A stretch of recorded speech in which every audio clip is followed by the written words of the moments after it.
Assalamualaikum warahmatullahi wabarakatuh.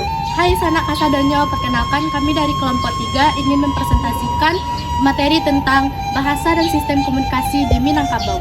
Sebelum mempresentasikan materi, sebaiknya kami memperkenalkan anggota dulu. Perkenalkan, nama saya Sri Oyuni dengan NPM 2303190020.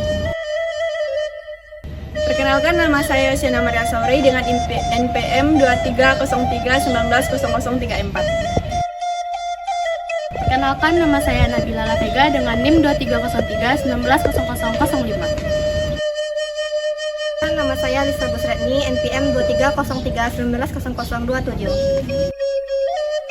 Perkenalkan, nama saya Arif Fatur Rahma dengan NPM 2303190012. Bahasa dan sistem komunikasi di Minangkabau. Minangkabau yang terletak di Sumatera Barat, Indonesia, dalam sistem komunikasi memiliki ciri khas. Ada beberapa sistem dan bahasa komunikasi di Minangkabau. Yang pertama, bahasa lisan di Minangkabau. Bahasa lisan di Minangkabau adalah bahasa Minangkabau yang termasuk dalam kelompok bahasa Austronesia. Bahasa ini digunakan sehari-hari dalam percakapan antara sesama orang Minangkabau dan juga oleh orang yang tinggal di luar Minangkabau yang masih memegang adat istiadat Minangkabau.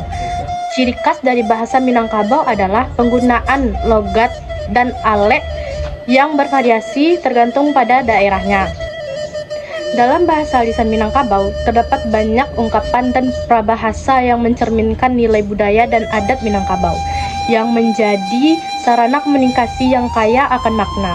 Bahasa lisan ini sering digunakan dalam berbagai kegiatan seperti basa-basi, pantun, dan ceramah adat. Yang kedua, bahasa tulisan di Minangkabau.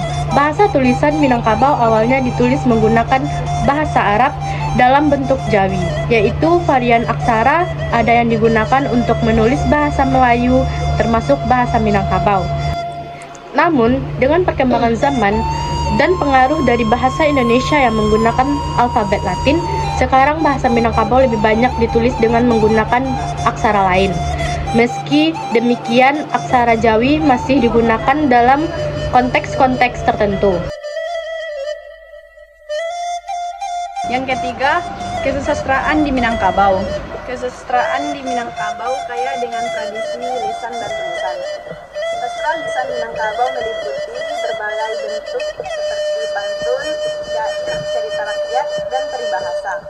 Pantun-pantun Minangkabau memiliki ciri khas rima dan struktur tertentu dan sering digunakan untuk menyampaikan pesan moral atau nasihat dalam kehidupan sehari-hari.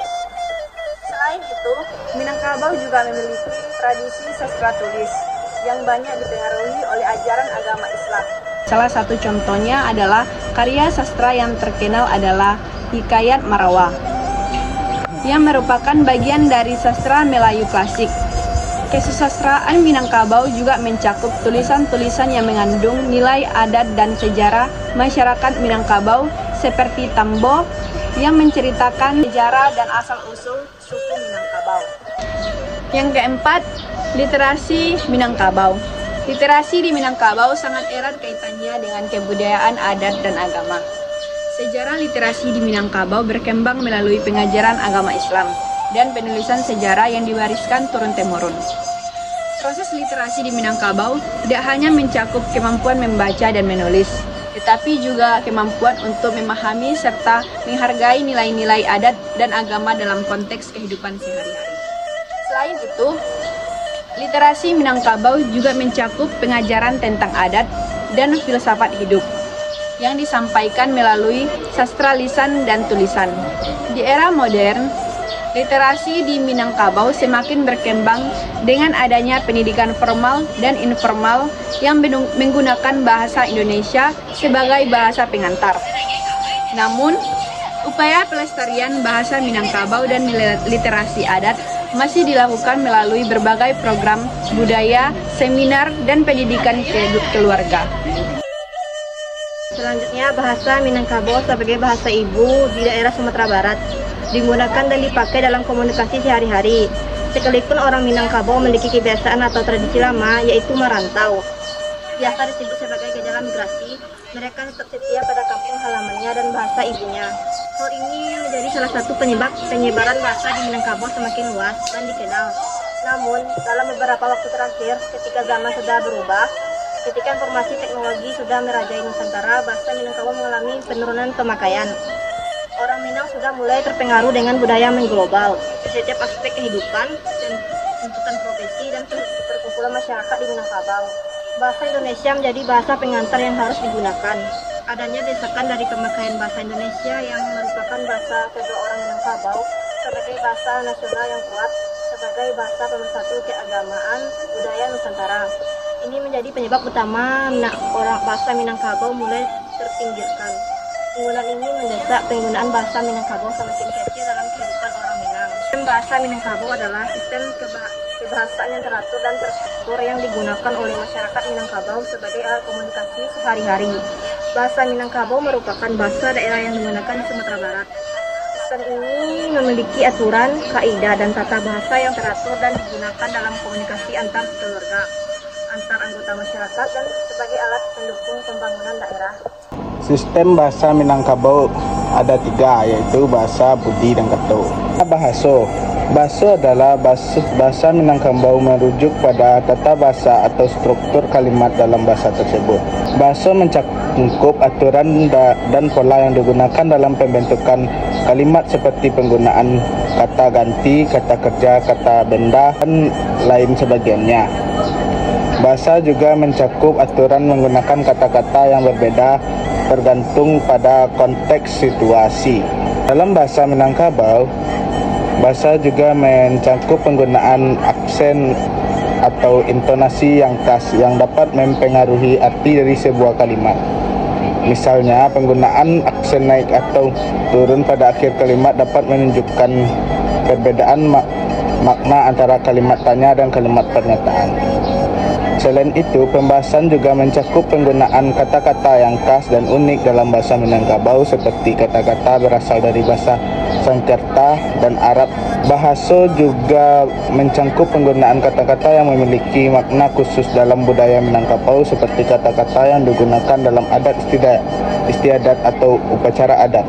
Bahasa Minangkabau adalah bahasa daerah yang digunakan sebagai alat komunikasi sehari-hari dalam masyarakat Minangkabau.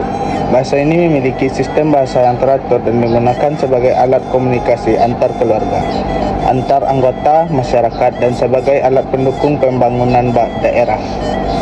Di daerah Sumatera Barat, bahasa Minangkabau merupakan bahasa pertama atau bahasa ibu yang digunakan sebagai alat komunikasi antar keluarga, antar anggota masyarakat, dan sebagai alat pendukung pembangunan daerah.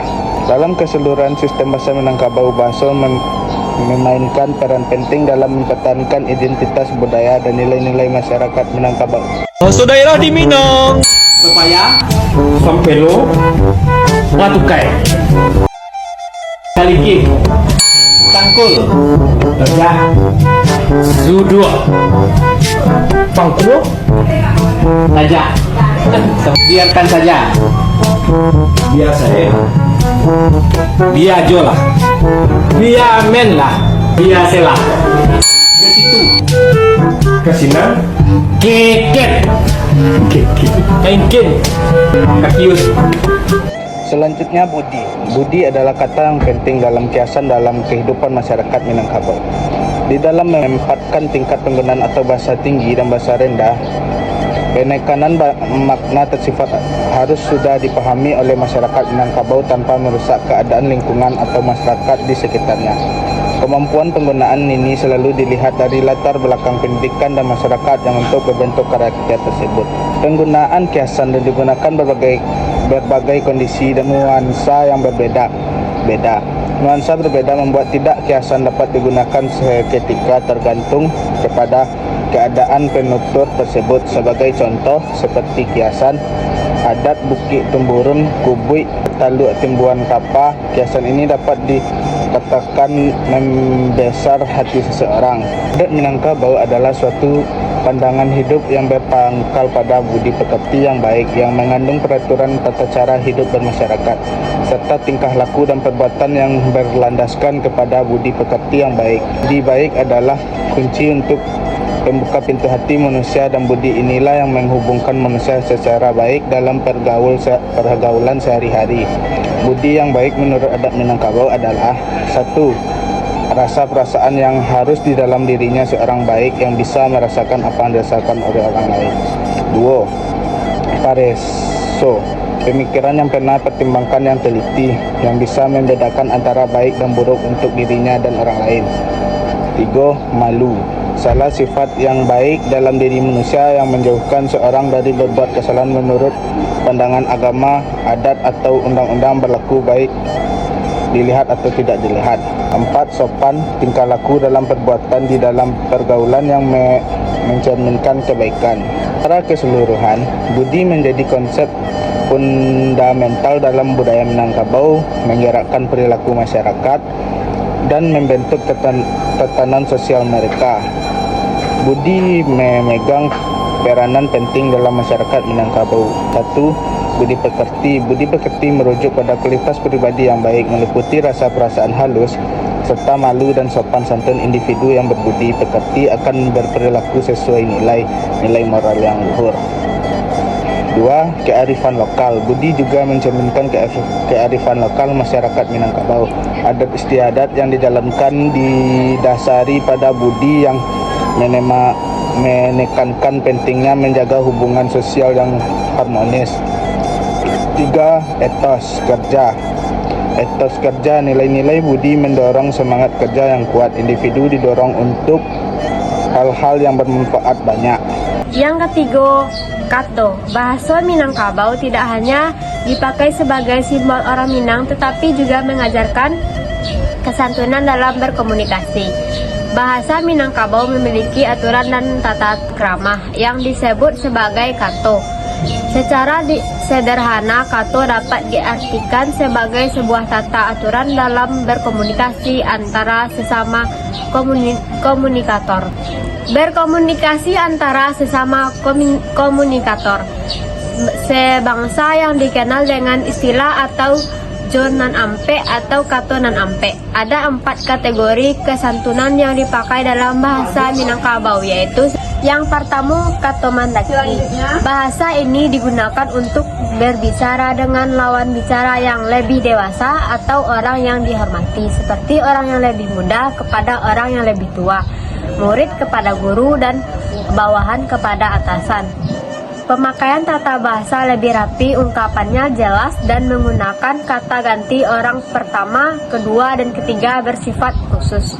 Berikutnya, kato manurut. Kato manurut, bahasa ini digunakan untuk berbicara dengan lawan bicara yang lebih muda, seperti membujuk anak kecil, mama pada kemenakannya, guru kepada murid, dan atasan pada bawahan. Berikutnya, kato mandata. Kato mandata, bahasa ini digunakan dalam komunikasi biasa dan dengan lawan bicara yang sesuai dan sederajat. Berikutnya, kato malereng. Bahasa ini digunakan untuk berbicara dengan lawan bicara yang disegani dan dihormati secara adat dan budaya. Misalnya antara orang yang memiliki hubungan kekerabatan.